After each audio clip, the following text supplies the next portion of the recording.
Ayan, hello! Nagbabalik ang inyong lingkod sa 26 TV. Ayan po, may panibago po tayong video na pang good vibes lang po tayo. Pagod na po tayo sa pakipagbakbakan, lalong-lalo na po sa mga tao na makitid ang utak. Ayan po.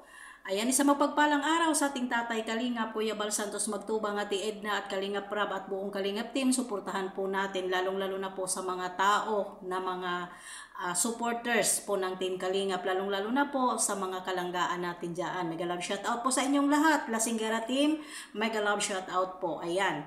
Ngayon po ay nabalitaan ko po ay si ano daw ay nagpapaalam daw kay ano. Huwag na natin banggitin at alamin po ninyo kung ano si ano at si ano. Okay po. Tayo pong mga fans, no, bilang isang iniidolo natin si Rina, bilang minahal natin si Rina at bilang nag-iidolo din po ng mga fans ng IDC, wag po sana tayong mag-away-away. Bukos nga po magsuporta tayo bawat isa. Suportahan ninyo si Edo, suportahan po namin si Rina. Wag na po ninyong ibato kay Rina ang about po sa pag magsama si Kalingap Edo at Rina. Di po ba? Wag na po ninyong kahit ano-ano naman po ang sinasabi ninyo. Ang atin lang po dito ay suportahan ang bawat idol natin. Kung nandoon po siya kay Biancy, okay lang po yan. Kasi po trabaho lang po yan. Lagi pong sinasabi ni Kalingap Edo ay trabaho lang po yan. Ang love team po nila ay for the pang good vibes lang at siyempre po ay trabaho po nila na trabaho lang po yon.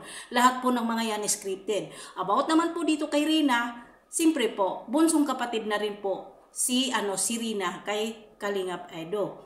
Malalim po ang pinagsamahan nilang dalawa. Hindi po ganun kadali yon na masabi po ninyo na huwag pansinin ni Kalingap Edo si Rina.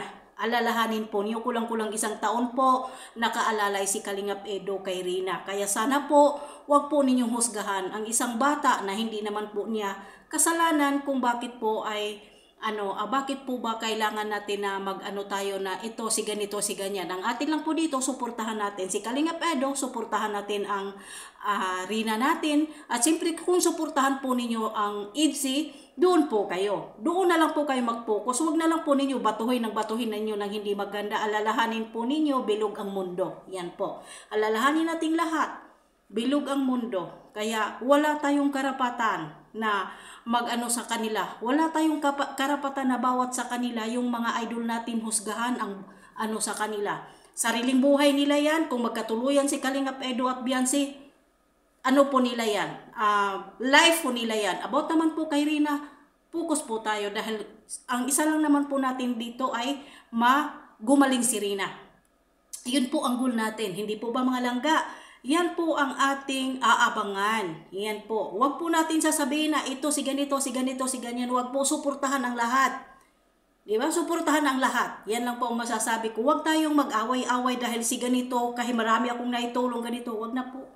Diba? Yan lang po mga palangga. Hanggang dito na lang po ang aking video. Maraming salamat po sa lahat. Kung bago pa lang po kayo sa aking YouTube, please po like, share, and subscribe. Hasa 26 TV. God bless and good luck. I love you. Bye-bye.